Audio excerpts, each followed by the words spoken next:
Bonsoir à vous et bienvenue dans votre journal de l'actualité sur Via Occitanie. À la une de ce vendredi 10 juin, le mercure qui grimpe ce week-end.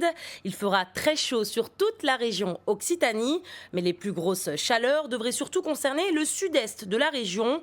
À Montpellier, samedi et dimanche, le thermomètre avoisinera les 35 degrés avec des températures ressenties qui, elles, grimperont jusqu'à 39 degrés.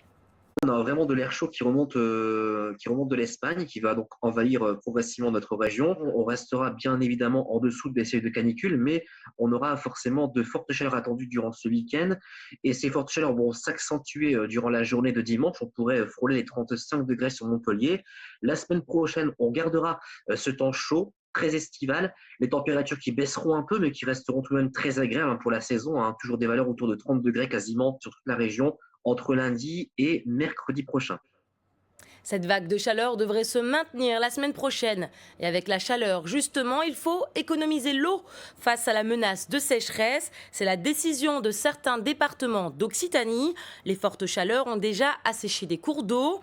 Des mesures de restriction d'eau ont donc été déjà prises. Une station de lavage automobile à Toulouse, elle, propose une mesure économe en eau. Un sujet de Stéphanie Forgeois et Lisa Hervé. Laver sa voiture pourrait devenir de plus en plus compliqué à la période estivale. Avec la hausse des températures et le manque de pluie, l'Occitanie pourrait souffrir de la sécheresse cet été. 3 départements de la région ont pris des mesures pour réduire l'usage de l'eau. Il s'agit du Tarn-et-Garonne et du Lot. À Toulouse, une société permet de nettoyer son véhicule de manière écologique grâce à la phytoépuration. Le but, récupérer l'eau de pluie, mais aussi des lavages pour la réutiliser en circuit fermé. C'est un bassin de 250 m², 2 mètres de profond, des drains, gravier, sable, des roseaux. Et en fait, il y a un système de pompe qui va envoyer l'eau sale sur ces bassins. L'eau va percoler, les bactéries vont dégrader les matières en suspension.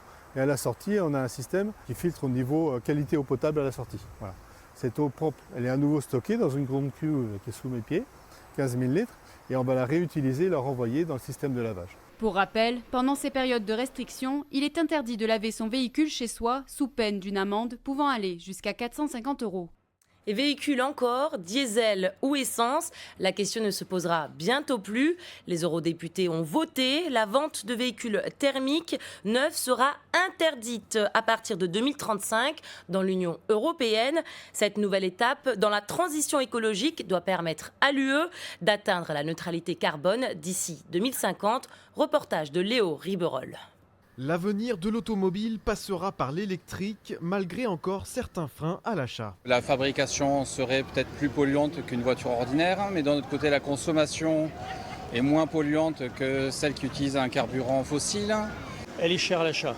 À l'utilisation ensuite concrète, quotidienne, tous les jours, oui, il n'y a pas photo. Pour l'instant, l'électricité est quasiment gratuite ou en s'arrangeant un peu, elle est très très peu chère. À partir de 2035 et dans les 27 pays membres de l'Union européenne, la vente de voitures ou camionnettes neuves avec un moteur thermique ou même hybride sera interdite. Une évolution du parc automobile qui ne pose pas de problème pour les concessionnaires. C'est ni une mauvaise ni une bonne nouvelle, c'est une évolution. On a toujours eu des évolutions de carburant depuis très longtemps, hein. On a eu l'essence, on est passé au diesel. On a dénigré le diesel, puis finalement on a vécu très longtemps avec. L'industrie se met en place. Les politiques ont mis la pression. On est vraiment dans une époque transitoire. En France, en 2021, les véhicules électriques neufs représentaient 10% des nouvelles immatriculations, contre actuellement 13% au milieu de l'année 2022.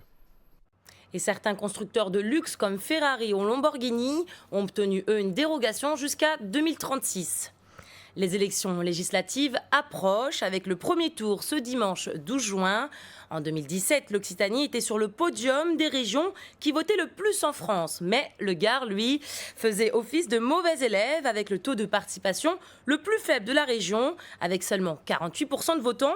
Nous sommes donc partis dans les rues de Nîmes pour vous demander si vous irez voter ou non ce dimanche. Oui, parce que je trouve que c'est important, parce que les gens rouspètent, mais ils ne vont pas voter. Donc je vais le faire, ça va me prendre 3 minutes.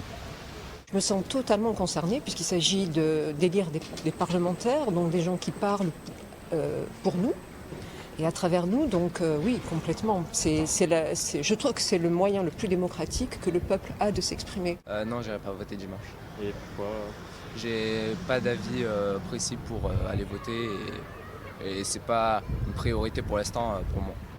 Un premier tour des élections législatives que vous pourrez suivre en direct sur notre antenne, sur Via Occitanie, à partir de 19h30 pour une soirée spéciale.